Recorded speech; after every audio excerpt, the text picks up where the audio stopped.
नमस्कार, कैसे हैं? मेरे ख्याल से अच्छे होंगे। अपनी पढ़ाई लिखाई आप अच्छे से कर रहे होंगे। हेल्थ एजुकेशन ऑफिसर की जो तैयारी आप कर रहे हैं, तो सेकंड जो सेक्शन है उसके प्रश्न हम डिस्कस कर रहे हैं। उसमें आपको कुछ दिक्कतें आ रही होंगी, क्योंकि ऐसे पेपर ऐसे सिलेबस के साथ पहले यूपी कमीशन ने कहीं कराए नहीं है, तो कुछ समस्याएं हैं। ऐसा नहीं है कि ये सिलेबस कभी कहीं नहीं पूछा गया है, लेकिन सामान्यतः ऐसा नहीं पूछा जाता है। अभी हम आपके सामने सोशियोलॉजी जो उसमें दिया हुआ है, समाजशास्त्र दिया हुआ है, तो सोशियोलॉजी के प्रश्नों को रखने की कोशिश कर रहे हैं। एक प्रश्न आपके सामने है, चलिए इसको देखते हैं। एक मरीज अस्पताल में एक सामान्य शल्य चिकित्सा सर्जरी के लिए भर्ती होता है, लेकिन अस्पताल के वातावरण के कारण उसे एक गंभीर जानलेवा संक्रमण हो जाता है। हॉस्पिटल एक्वायर्ड इन्फेक्शन होता है, जो हॉस्पिटल से उसको होता है। समाजशास्त्रीय दृष्टिकोण से यह स्थिति निम्नलिखित में से किस अवधारणा का सटीक व्यवहारिक उदाहरण है? प्रश्न देखिए, ऐसे प्रश्न आपसे पूछे जा सकते हैं कि वो जब वहां एडमिट हुआ तो हॉस्पिटल एक्वायर्ड इन्फेक्शन उसको हुआ, तो इसको क्या बोलेंगे? सटीक व्यवहारिक उदाहरण क्या है यह स्थिति जो है? तो इसको व्याधिजनक प्रभाव कहेंगे, या चिकित्सीय प्रभाव कहेंगे, या नैदानिक दृष्टि, या बीमार की भूमिका? किस अवधारणा का ये सटीक? तो इसको कहेंगे लैट्रोजेनेसिस। व्याधिजनक जो प्रभाव है वो कहेंगे, लैट्रोजेनेसिस कहेंगे। अब यहाँ दो बार इसलिए लिखा है क्योंकि कुछ शब्द जो होते हैं कीवर्ड, वो हिंदी पे आप ध्यान दे रहे हैं, तब भी इसको अंग्रेजी में ध्यान रखिएगा। ये मेडिकल नेमेसिस एक इवान इलिच के बारे में हमने बात की थी पिछले एपिसोड्स में। तो इवान इलिच जो है, इवान इलिच ने मेडिकल नेमेसिस में बताया कि चिकित्सा प्रणाली स्वयं बीमारियों का स्रोत बन गई है। यानी कि आप बीमार थोड़े बहुत हैं और वहां पे जाके हो सकता है कि और ज्यादा बीमार हो जाएं। जैसे मान लो किसी को बुखार हुआ और कोविड के समय वो दिखाने गया, उधर से कोविड का इन्फेक्शन लेके आ गया। तो लैट्रोजेनेसिस शब्द है, ये उन स्वास्थ्य समस्याओं को दर्शाने वाला शब्द है जो डॉक्टर या अस्पताल के कारण, स्वयं डॉक्टर उसका कारण बनता है, स्वयं अस्पताल उसका कारण बनता है, ये उत्पन्न होती है। यानी कि ये नोसोकोमियल इन्फेक्शन होता है। नोसोकोमियल का मतलब हॉस्पिटल से होने वाला, नोसोकोमियल हॉस्पिटल से होने वाला ये संक्रमण होता है। नैदानिक व्याधिजनकता का ये उत्कृष्ट उदाहरण माना जाता है। ठीक है, और ये सिद्ध करता है कि संस्थागत चिकित्सा हमेशा कल्याणकारी ही नहीं होती है। कभी कभी क्या होती है, यह हानिकारक भी होती है, कभी कभी ये नुकसानदायक हो जाती है। ये चीज ये सिद्ध करता है। तो ऐसे प्रश्न आप तैयार करते रहिए, मजेदार आप पेपर देंगे बिल्कुल अच्छे से। सुमेलित करने का प्रश्न है, the social system stigma, the birth of the clinic, medical nemesis. अब देखिए, अभी हमने आपको बताया मेडिकल नेमेसिस, तो मेडिकल नेमेसिस किसका हो जाएगा? ये इवान इलिच का हो जाएगा। The birth of the clinic, ये मिशेल फूको का हो जाएगा। स्टिग्मा मैंने पहले भी बताया है कि गॉफमैन का है, और द सोशल सिस्टम ये टैलकाट पार्सन का है। तो 1 2 3 4 इसका सही आंसर हो जाएगा। देखिए, धीरे धीरे चीजें जब रिपीट होंगी, बहुत घबराने की जरूरत नहीं है। जितना ज्यादा घबराएंगे उतना ज्यादा परेशान होंगे। इस सिलेबस को आपको समझना है, सबसे ज्यादा जरूरी है। मैंने देखा है कुछ भी चल रहा है, कुछ भी पढ़ा जा रहा है, कुछ भी पढ़ाया जा रहा है, तो इन चीजों को थोड़ा सा समझने की जरूरत है। और ये सबसे ज्यादा जिम्मेदारी आपकी बनती है कि आप कहाँ से कैसे पढ़ते हैं, कहाँ से कौन सा कंटेंट चूज करते हैं। रिलेवेंसी होनी चाहिए। ये हेल्थ साइंस के अंतर्गत ही इन विषयों को रखा गया है, ऐसा समझ के इसको पढ़िएगा। तो ये इसको रट लीजिए, ये इंपॉर्टेंट है। कथन कारण का एक प्रश्न, आधुनिक समाज में बुढ़ापा, गर्भावस्था और मानसिक उदासी जैसी प्राकृतिक और सामान्य मानवीय प्रक्रियाओं को तेजी से चिकित्सा समस्याओं के रूप में परिभाषित और प्रबंधित किया जा रहा है। किया जा रहा है कि नहीं? किया जा रहा है।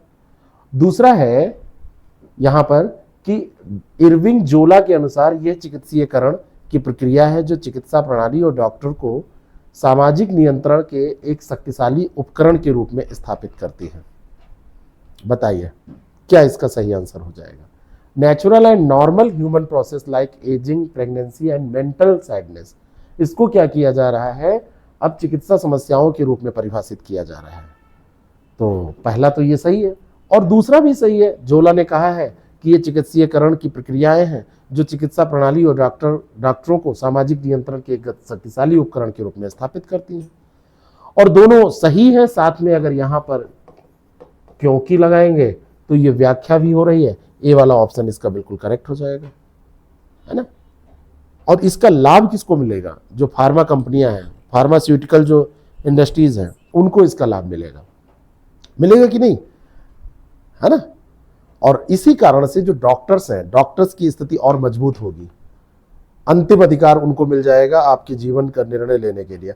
आपको वो नैतिक और व्यवहारिक निर्णयों में अंतिम अधिकार के तौर पर वो कुछ भी बता सकते हैं, वो कि ऐसा आपको करना है, क्योंकि ये भी एक समस्याएं होती चली जा रही हैं। अगला प्रश्न है, हार्वर्ड बेकर और एडविन लेमर्ट के नामकरण के सिद्धांत के अनुसार समाज बहुसंख्यकों के मानदंडों के आधार पर कुछ व्यक्तियों का विचलन का ठप्पा लगाता है। कुछ व्यक्तियों पर विचलन का ठप्पा लगाता है। एक्सट्रीमली सॉरी, मैं पर छूट गया था मुझसे। समाज बहुसंख्यकों के मानदंडों के आधार पर कुछ व्यक्तियों पर विचलन का ठप्पा लगा देता है कि ये विचलित है। दूसरा यहां पर स्टेटमेंट है कि नामकरण का यह सिद्धांत मुख्य रूप से प्रकार्यात्मक यानी कि फंक्शनलिस्ट दृष्टिकोण पर आधारित है और यह मानता है कि सामाजिक स्थिरता के लिए यह लेबल लगाना आवश्यक है। क्या है? यह लेबल लगाना आवश्यक है। सबसे पहले तो यहां पर यह पहला तो सही है, इसमें तो कोई दो राय नहीं। दूसरे पे देखिए, ये फंक्शनलिस्ट दृष्टिकोण नहीं है। अब जब हम क्लास में आपको बताएंगे तो हर दृष्टिकोण के बारे में बताएंगे कि कौन सा दृष्टिकोण क्या है, उसकी थीम याद होनी चाहिए आपको। हर एक कीवर्ड को पकड़कर अगर आप तैयारी करेंगे तो आपका पेपर अच्छा जाना है। बाकी ऐसे कूड़ा करकट पढ़ाते रहेंगे तो कुछ होने वाला नहीं है, ये ध्यान रखिएगा। आपको कीवर्ड पकड़ना पड़ेगा, हर कीवर्ड को पकड़कर उसको एक्सप्लेन करना पड़ेगा, ठीक है। हार्वर्ड, वेकर और एडविन लेमर्ट। तो वेकर ने कहा कि आउटसाइडर्स वे हैं जो समाज के नियमों को तोड़ते हैं। उनको विचलन किसी कृत्य या गुण का नहीं, समाज की प्रतिक्रिया का मामला है। और समाज जो आउटसाइडर्स हैं उनको कभी नहीं अपने में शामिल करने का प्रयास करता है या शामिल नहीं करता है। क्यों? क्योंकि नियमों को तोड़ने वाला घोषित किया जाता है। और यह सिद्धांत है इंटरएक्शनलिस्ट, अंतःक्रियावादी। ये प्रकार्यात्मक नहीं है, ये क्या है? अंतःक्रियावादी। और अंतःक्रियावादी ये सिद्धांत है। और ये लेबल लगाने वालों और लेबल पाने वालों के बीच के संबंधों पर यह निर्भर करता है। एक व्यक्ति किसी के लिए बहुत अच्छा हो सकता है और वही व्यक्ति किसी के लिए विचलित हो सकता है, विचलन का ठप्पा लगाया जा सकता है। तो ये संबंधों पर निर्भर करता है। और संबंधों का मतलब है अंतःक्रियावादी, एक दूसरे हमारे आपके संबंध कैसे हैं, बात समझ में? प्रकार्यात्मक जो दृष्टिकोण है वो उसके विपरीत ये है, ये लेबलिंग ठप्पा लगा रहा है, समाज के हानिकारक और भेदभावपूर्ण लोगों को अलग कर रहा है, यानी कि उनको अलग करने का काम करता है। बात समझ में आ रही है? लेबर्ट क्या कहता है कि प्राथमिक और द्वितीयक विचलन के बीच भेद करके ये बताता है कि प्राथमिक विचलन क्या है, द्वितीयक विचलन क्या है। ये मैं क्लास में आपको बताऊंगा। सामाजिक विज्ञान का, सोशल साइंस का एक पूरा कोर्स है 10 सक्सेस प्रेप पे, उस पर आप जाके ज्वाइन कर सकते हैं। उसको पूरा एचईओ का बैच है, उस पर ज्वाइन कर सकते हैं आप। उसमें देखिए कितने मजेदार तरीके से आपको सब चीजें समझ में आएंगी।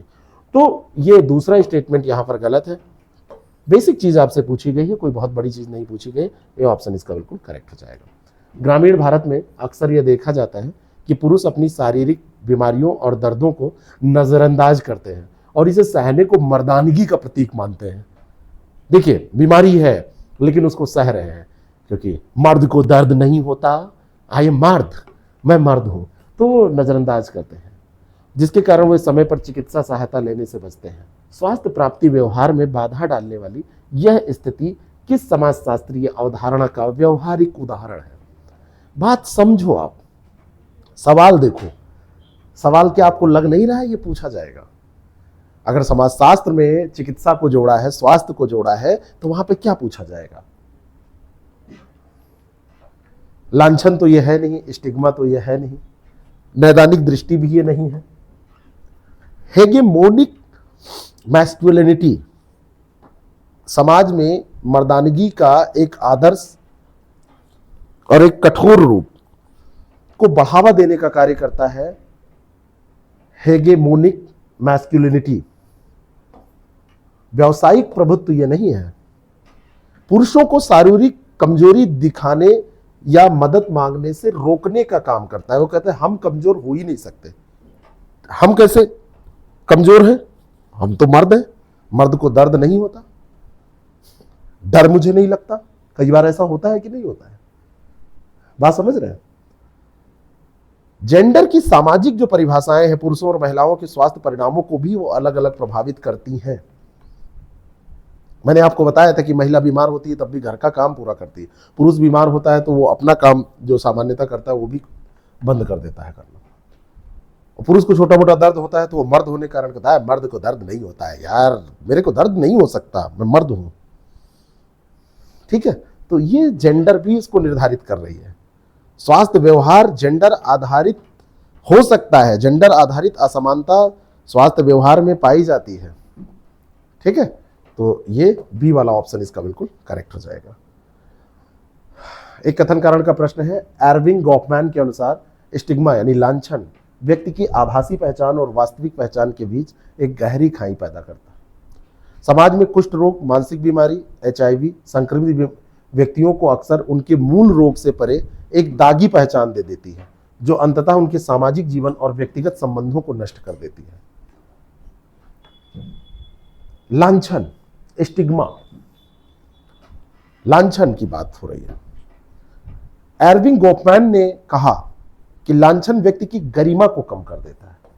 लांछन जब लगता है तो उसकी गरिमा कम हो जाती है, समाज में उसको अनवांटेड, अवांछनीय बना देता है। ये कौन है भाई? किसी को कुष्ठ रोग हो गया, किसी को कोई मानसिक बीमारी हो गई या HIV से पीड़ित है तो उसको लांछन लग जाता है, उस पर स्टिग्मा है, लांछन, और उसकी गरिमा समाप्त हो जाती है। आभासी सामाजिक पहचान समाज किसी व्यक्ति से जो अपेक्षा करता है वो एक सामाजिक पहचान होती है, आभासी सामाजिक पहचान होती है। लेकिन लांछन क्या करता है? उसको समाप्त कर देता है, उस पहचान को समाप्त कर देता है कि अब इस व्यक्ति को एक सामान्य व्यक्ति की तरीके से नहीं ट्रीट किया जाएगा, एक दागी बना देता है। बात समझ में आ रही है?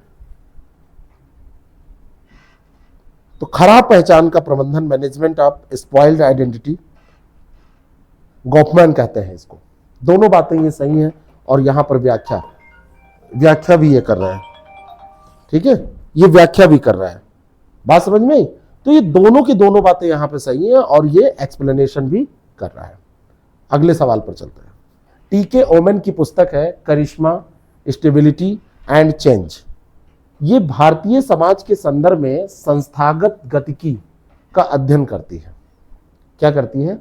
संस्थागत गतिकी का अध्ययन करती है। किताब पर प्रश्न है। AR देसाई ने अपनी प्रसिद्ध पुस्तक the social background of Indian nationalism में भारतीय राष्ट्रवाद का मुख्य रूप से इंटरएक्शनिस्ट यानी अंतः क्रियावादी विश्लेषण प्रस्तुत किया है। देसाई पूर्णतः मार्क्सवादी थे। इनका जो दृष्टिकोण है वो क्या था? वो मार्क्सवादी दृष्टिकोण था, है ना? मार्क्सवादी दृष्टिकोण था इनका। ये अंतः क्रियावादी विश्लेषण इन्होंने नहीं प्रस्तुत किया है। बात समझ में आ रही है? तो पहला तो यहां पर सही है लेकिन दूसरा यहां पर सही नहीं है, केवल एक यहां पर सही हो जाएगा। TK ओमेन ये भारतीय समाजशास्त्र में संस्थाओं और सामाजिक जो परिवर्तन है उनके गहन विश्लेषण के लिए जाने जाते हैं। करिश्मा, स्टेबिलिटी एंड चेंज ये पुस्तक है इनकी, याद रखिएगा। लेकिन देसाई मार्क्सवादी थे। भारतीय राष्ट्रवाद को विभिन्न वर्गों के बीच आर्थिक संघर्षों के परिणाम के तौर पर उन्होंने देखा था। आर्थिक संघर्षों के परिणाम के तौर पर उन्होंने देखा था। तो दूसरा स्टेटमेंट यहां पर गलत हो जाएगा, पहला सही हो जाएगा, है ना? और ये देसाई के मूल सैद्धांतिक ढांचे के ये विरुद्ध है। ये दूसरा स्टेटमेंट ये गलत हो जाएगा। समाजशास्त्र की उत्पत्ति, प्राथमिक स्वास्थ्य देखभाल, तृतीयक स्वास्थ्य देखभाल और विश्व स्वास्थ्य दिवस। तो जो आपको पता है सबसे पहले उसको मिलाने की कोशिश करिए। विश्व स्वास्थ्य दिवस आप सबको पता है, ये 7 अप्रैल को मनाया जाता है। तृतीयक जो स्वास्थ्य देखभाल, चलिए पहले चलते हैं समाजशास्त्र की उत्पत्ति, ये भी पता है, अगस्त कामटे। प्राथमिक स्वास्थ्य देखभाल ये टीकाकरण और हाथ धोना। और द्वितीयक जो स्वास्थ्य देखभाल है, ये न्यूरो सर्जरी या जटिल सर्जरी। तो 1 2 3 4 यही सही इसका आंसर हो जाएगा। 1 2 3 4 बात समझ में। जो समाजशास्त्र की उत्पत्ति है ये 1839 में सबसे पहले सोशियोलॉजी शब्द का, जो सोशियोलॉजी शब्द है ये गढ़ा था इन्होंने। पहली बार इन्होंने व्यवस्थित, पहली बार विज्ञान, इसको सोशियोलॉजी को पहली बार इन्होंने व्यवस्थित विज्ञान के तौर पर प्रस्तुत किया था। ठीक है, प्राथमिक स्वास्थ्य यही होता है, जैसे टीकाकरण है, हाथ धोना। ठीक है, अच्छा द्वितीयक स्वास्थ्य क्या होता है ये आप लोग बताएंगे। ये तो तृतीयक हो गया, द्वितीयक आप लोग बताएंगे, सेकेंडरी जो है। ठीक है, ये आप लोग कमेंट करके हमको बताएंगे कि क्या इसके अंतर्गत आता है। अगला प्रश्न है, मिशेल फूको की नैदानिक दृष्टि के तहत डॉक्टर रोगी को एक संपूर्ण मानवीय इकाई के बजाय केवल रोगग्रस्त अंग विकृति के रूप में देखते हैं। ठीक है, पहला स्टेटमेंट यह है। बहुत ही बढ़िया सवाल है। दूसरा, ये पहले भी हम कर चुके हैं, अगर थोड़ा सा आपको ध्यान होगा तो आप इसको कर लेंगे। और दूसरा है कि फूको का मानना था कि चिकित्सा ज्ञान वस्तुतः शक्ति का एक रूप है जिसका उपयोग समाज के रोगी के शरीर को नियंत्रित, अनुशासित और परिभाषित करने के लिए किया जाता है। चिकित्सा ज्ञान जो है वो शक्ति का एक रूप है, फूको ये कहते हैं। ये भी आपसे पूछा जा सकता है कि फूको इसके बारे में क्या कहते हैं। पहली बात जो हमने आपको बताई थी कि जो क्लिनिकल गेज है वो रोगी के व्यक्तिपरक अनुभव को नजरअंदाज करता है, केवल जैव चिकित्सीय साक्ष्यों पर ध्यान देता है। चिकित्सा ने शरीर पर निगरानी रखने की तकनीक जब विकसित की तो मानवीय इकाई के बजाय रोगग्रस्त अंग या विकृति के रूप में उसको देखने का काम शुरू कर दिया। ठीक है, अब चिकित्सा का ज्ञान जो है ये शरीर को वस्तुनिष्ठ बनाता है, शक्ति के प्रयोग का एक सूक्ष्म तरीका है ये। देखिए, कान का डॉक्टर कान का इलाज करेगा, हड्डी का डॉक्टर हड्डी का इलाज करेगा, आंख वाला आंख देखेगा, नाक कान गला एक होता है, और पेट का डॉक्टर वही करेगा। तो ये क्या कर रहे हैं, ये मनुष्य का उपचार नहीं कर रहे हैं, ये एक अंग का उपचार कर रहे हैं। क्या करा, तो वो उसी के हिसाब से जांच लिखेंगे, उसी की दवा देंगे, और इसीलिए सब डिपार्टमेंट भी अलग अलग। बात समझ में आ रही है। तो पहला स्टेटमेंट तो बिल्कुल सही। फूको ने कहा कि ये शक्ति का एक रूप है, ये भी सही है। समाज में रोगी के शरीर को नियंत्रित, अनुशासित और परिभाषित करने के लिए इसका उपयोग, तो दोनों की दोनों बातें सही हैं, और ये व्याख्या भी कर रहा है, सही व्याख्या भी ये कर रहा है। आगे बढ़ते हैं, अगला सवाल लेते हैं। सिक्रोल लांछन, व्याधिजनक प्रभाव और स्वास्थ्य का बाजारीकरण। अब देखिए, इसी टॉपिक पर वहां सवाल किया, अब इसको फटाक से सुमेलित करिए आसानी से आपका। देखिए, बीमार की जो भूमिका है, ये बीमार की जो भूमिका है, बीमार की भूमिका आप इसको समझिए, बहुत ही इंपॉर्टेंट ये है। बीमार की भूमिका को किससे सुमेलित करेंगे? सामाजिक कर्तव्यों से अस्थायी मुक्ति। और हमने एक दिन आपको बताया था, वहां पर स्टेटमेंट में दिया था कि सामाजिक कर्तव्यों से स्थायी मुक्ति बीमार की भूमिका में व्यक्ति को मिल जाती है, तो ये गलत हो जाएगा। अगर अस्थायी दिया है तो ये सही है। लांछन अभी बताया, बिगड़ी हुई सामाजिक पहचान का प्रबंधन। व्याधिजनक प्रभाव, चिकित्सा प्रणाली द्वारा जो उत्पन्न रोग। अभी हमने बताया था ना कि कोई मरीज कहाँ गया, कोई मरीज गया हॉस्पिटल, और हॉस्पिटल जाके वो वहां के इन्फेक्शन के कारण बीमार हो गया, हॉस्पिटल का जो परिवेश है उसके कारण से वो बीमार हो गया। बात समझ में? तो ये हो जाएगा। और स्वास्थ्य का बाजारीकरण, अगर स्वास्थ्य के बाजारीकरण की बात की जाए तो स्वास्थ्य का मुनाफे की वस्तु में बदल देना। अब आजकल की स्वास्थ्य व्यवस्था देखिए, कोई समाज सेवा करने के लिए हॉस्पिटल नहीं खोलता है। समाज सेवा करने के लिए कोई हॉस्पिटल खोलता है? नहीं। इसलिए लोग हॉस्पिटल खोलते हैं जिससे ज्यादा से ज्यादा उनको लाभ हो सके। तो ये बाजारीकरण है। तो 1 2 3 4 इसका सही सुमेलित युग्म यही हो जाएगा। समाजशास्त्र और स्वास्थ्य के बीच में जो बहुआयामी संबंध है, इस प्रश्न में आपसे पूछे जा रहे हैं। बहुआयामी संबंधों के बारे में इसमें बात की जा रही है। ठीक है, चलिए एक सवाल और करते हैं, और यही अंतिम सवाल है। संपूर्ण सैद्धांतिक परिप्रेक्ष्यों, प्रकार्यात्मक, मार्क्सवादी और अंतःक्रियावादी, प्रकार्यात्मक, मार्क्सवादी, अंतःक्रियावादी, तीनों को ध्यान में रखिए, का विश्लेषण करने के बाद निम्नलिखित में से कौन सा कथन स्वास्थ्य और बीमारी के समाजशास्त्र के मूल निष्कर्ष को सबसे विश्लेषणात्मक ढंग से सारांशित करता है? बीमारी पूरी तरीके से एक जैविक घटना है जिसका व्यक्ति की सामाजिक संरचना और आर्थिक स्थिति से कोई सीधा संबंध नहीं है। रोग केवल सूक्ष्म जीवों का शरीर पर हमला है और इसका पूर्णतः उपचार केवल नैदानिक चिकित्सा और अस्पतालों में ही संभव है। स्वास्थ्य और बीमारी की अवस्थाएं किसी भी समाज में केवल व्यक्ति के आनुवंशिक इतिहास पर द्वारा निर्धारित होती हैं। रोग और स्वास्थ्य केवल जीव विज्ञान तक सीमित नहीं है, बल्कि ये उस व्यापक सामाजिक, आर्थिक और राजनीतिक वातावरण के प्रत्यक्ष उत्पाद है जिसमें व्यक्ति निवास करता है। देखिए, पूरी तरीके से केवल ये जहां भी ऐसे आए 99% गलत ही होता है। सही आंसर देखिए कितना बढ़िया स्टेटमेंट है। Disease and health are not limited to biology only but are direct products of the broader social, economic and political environment in which the individual resides. बात समझ में? ये इसका सही आंसर हो जाएगा। अब यहां पर देखिए थोड़ी थोड़ी समझ आपकी विकसित होने लगी। 2-4-10 दिन जब ऐसे हम साथ साथ में इसको डिस्कस करेंगे तो ये समझ विकसित ही होने लगेगी। बात समझ में?